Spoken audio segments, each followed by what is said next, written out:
أما بعد أعوذ بالله من الشيطان الرجيم بسم الله الرحمن الرحيم تعاونوا على البر والتقوى ولا تعاونوا على الإثم والعدوان সম্মানিত তাওহীদি জনতা, আজকে আমরা এখানে সমবেত হয়েছি।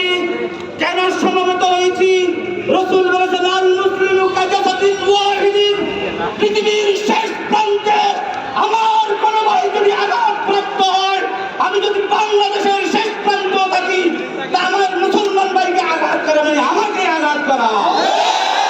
আজকে ফিলিস্তিনের মুসলমানদের উপর নির্যাতন করা মানে বাংলার প্রতিটা মুসলমানের গায়ের মধ্যে নির্যাতন করা। আমি জাতিসংঘকে বলতে চাই, আপনারা যদি এখানে সুস্থ বিচার না করেন, এই দেশে খালিদ বিন ওয়ালিদ নাই, হযরত ওমর নাই, খালিদ বিন ওয়ালিদের উত্তরসূরি আমরা রয়েছি ইনশাআল্লাহ। ওমর নাই, হযরত ওমরের উত্তরসূরি আমরা রয়েছি। ওয়াইদু লাহুম মাস্তাতাতুম মিন কুওয়া, জিহাদের জন্য প্রস্তুত হন। মাথার টুপি তসবিহ বিক্রি করি, তরবারি রেডি করুন।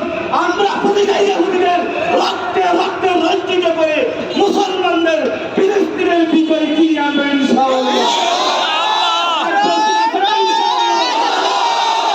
ইহুদিদের দালালেরা হুঁশিয়ার সাবধান, হুঁশিয়ার সাবধান। ইহুদিদের দালালেরা ফিলিস্তিন ফিলিস্তিন জিন্দাবাদ জিন্দাবাদ জিন্দাবাদ জিন্দাবাদ ফিলিস্তিন ফিলিস্তিন। আরে তাকবীর! আরেকটা কথা বলিয়ে শেষ করব। নামাজ যেমন আমাদের ফরজ আইন, সময় সাপেক্ষে জিহাদও ফরজ আইন। জিহাদের জন্য আমরা সর্বাত্মকভাবে প্রস্তুত হই, যেন আমরা মাহদির সৈনিক হিসাবে সারা বিশ্বে ইহুদিদের বিরুদ্ধে যুদ্ধ করে আমরা ইমাম মাহদির সৈনিক হতে পারি ইনশাআল্লাহ।